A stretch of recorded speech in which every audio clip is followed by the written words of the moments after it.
What's happening everyone, my name is Alex and welcome back. In today's video we are checking out one of the latest dash cameras from VAVA. Now I feel that this camera is mostly designed for those that carry passengers in their car. So if you're a Uber driver, if you're a Lyft driver or a cab driver, this is probably something that you need, because this camera has a lens that records in front of the vehicle, and then on the back we have another lens that records inside the vehicle, so you can see what's happening inside and outside at all times. And as always, there will be some links in the video's description just in case you want to check out the camera.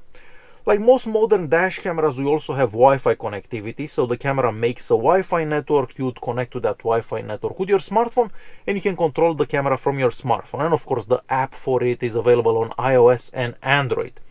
And the camera also has GPS connectivity, and that means that it will record your speed and location at all times. But if you don't want to have the speed in your recordings, you can turn that off from the camera settings. So this camera is extremely easy to install, and of course you're going to find everything that you need for the installation process right in the box. So first of all, you're going to get this windshield mount. This is basically a suction cup, but unlike most suction cups that I've seen from other dash cameras, this one has like a stickier mount. So what you're seeing here is also sticky. So when you mount it on the windshield, you can be sure that it's not gonna fall off. And then the camera attaches to this windshield mount with a magnet. So very simple. Of course, you're gonna find the cable, and on the cable we also have the GPS unit, and there is a little sticker for the GPS unit just in case you wanna attach that to the windshield somewhere as well. And basically you attach this to the windshield, then you attach the camera to it, and the longest it's gonna take you to hide the cable around your car, because you just don't want the cable hanging around. So that is the longest that it will take you to install the camera. But once you plug that in and you hide the cable, the installation process is done. Like most dash cameras, this will turn on every time you turn on the car, and it will turn off every time you turn off the car. So very simple. You basically set it up the first time and then you kind of forget about it. So this dash camera can record in 2K with the front lens and 1080p with the rear lens, but you can also change the resolution to 1080p for the front and 1080p with the back. And if you do that, of course, you're gonna have smaller files. And talking about video files, this camera can take SD cards up to 128 gigs, but you're gonna need a pretty fast SD card as well, so the camera can write on it fast enough. And just in case you don't know what SD card to get for your dash camera, I will leave some links to some SD cards that would work with it in the video's description. The dash camera itself is mostly made out of plastic, except for the glass that's covering the front lens and of course the rear lens. The rear lens is also adjustable, so you can move this up or down. So it depends on your car and how the camera is positioned on the windshield, but you can adjust the viewing angle for the rear camera basically. And of course for the front camera, you just move the camera itself. So very straightforward. Now the rear camera has 4 infrared LEDs as well, so the camera that films inside the car, and that's important if it gets dark enough in your car. When it's dark enough in your car, those infrared LEDs will turn on, and then you can see everything inside the car even in complete darkness. And you're probably seeing this on the screen right now. Now it has to get fairly dark in the car for those infrared LEDs to come on. If there is some light in the car, they are not gonna be on, and the camera will record normally without the infrared LEDs. And aside from the front and rear lens, on the back of the camera we have a 2-inch screen, and underneath that we have some buttons, so just in case you want to change some settings, you want to check out some footage that was recorded previously or anything like that. But if you don't want to do anything from the camera itself, so from the buttons here, you can actually connect to the camera with your smartphone. You can open the app and you can change all the settings from the app itself, and you can also access all the previous saved recordings, so you can download those on your phone if you want, and then you can share them on social media if you want. So you can access the camera from your smartphone as well, not only from the camera itself. In the box, you're also going to find what's called a snapshot button, and what you do with that button, if you press on it once, the camera will take a picture. So let's imagine for a second that you're driving, I don't know, somewhere in between mountains and the view looks super cool. You can push that button once, you can take a picture, and then you can share that picture on social media. And of course you can also record videos if you hold that button pressed for about 3 seconds. Alright, so next we are going to check out some sample recordings that I've done during the day. Keep in mind that with the front camera I was recording in 2K, and with the rear camera or the inside camera I was recording in 1080p.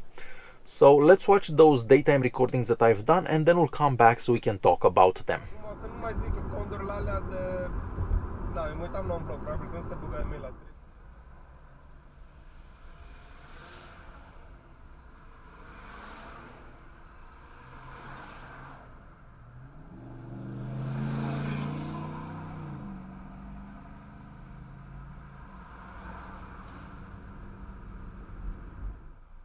What did he say? He's like, oh, nice. I said, oh, like, I'm not putting my phone like usual. Like, if I have my phone, you need me to email someone or something. Like,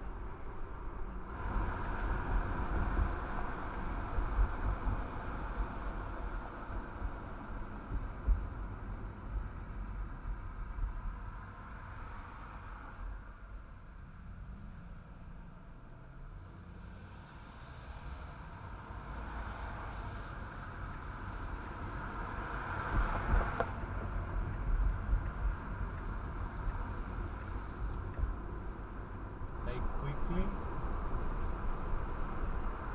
to like get something to eat, like, is it like cornbread? but it's soft. It's like mushy.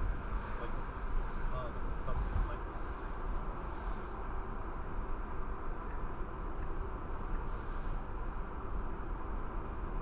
Hilarious, because she's literally in her own world. Just like me. No, you don't understand. Like, she's from outer space. Oh.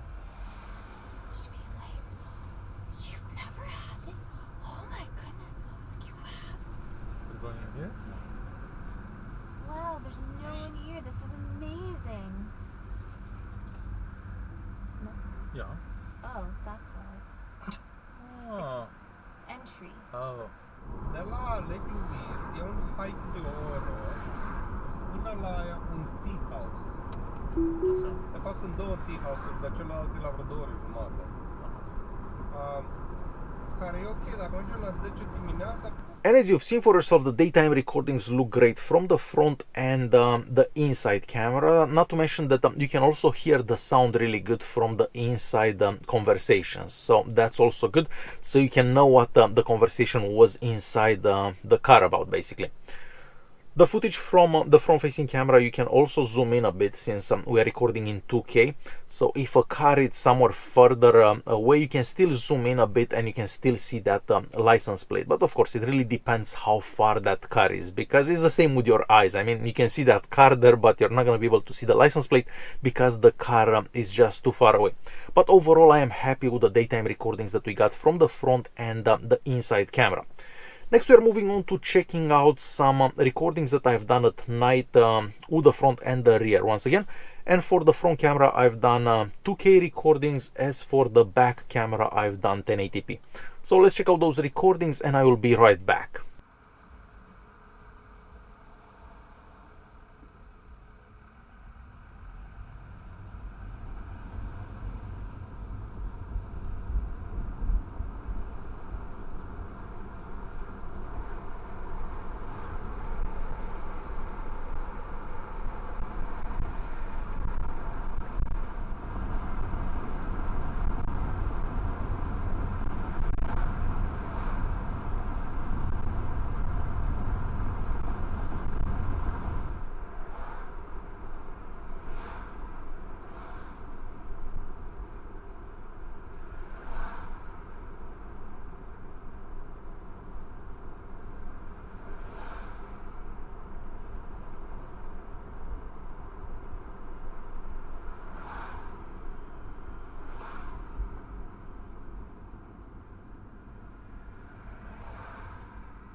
And as you've seen for yourself, the nighttime recordings don't look as good as the daytime recordings, but that is normal for all dash cameras and basically all cameras in general, because the sensors aren't that big and they cannot catch enough light. But overall, you can still see what's happening outside the vehicle with the recordings from the front camera. Now for the rear camera, the LEDs don't turn on if it's not dark enough, and I kind of wish there would be a way to turn them on manually maybe, because like this they do turn on by themselves, but it has to be super dark in the car, and if it's not dark enough, then the camera records without those LEDs, and the footage doesn't look as sharp as it would look if you'd be recording with those infrared LEDs on. But overall, I am happy with the recordings that I've done with the front and with the rear camera. This dash camera also has a parking monitor feature, and basically the camera will start recording every time it senses like an impact. So if you have the camera on your windshield and someone backs in your car, the camera will sense that movement and it will start recording. So you can basically catch the license plate of whoever backed in your car or whatever happened. And just in case you're wondering, yes, you can turn off the inside camera because some people may not be comfortable being filmed. So you can turn that off and you can just record with the front. It is entirely up to you. So to quickly conclude this video, if you're looking for a dash camera that can record outside and inside of your vehicle, because that is important if you have passengers in your car, the VAVA VD009, so this one here, is definitely one that you should consider. And as I said earlier, there will be some links in the video's description. Alright guys, hopefully you enjoyed this video. If you did like it, don't forget to press that like button, don't forget to subscribe, and I will see you guys in the next one. Thanks for watching.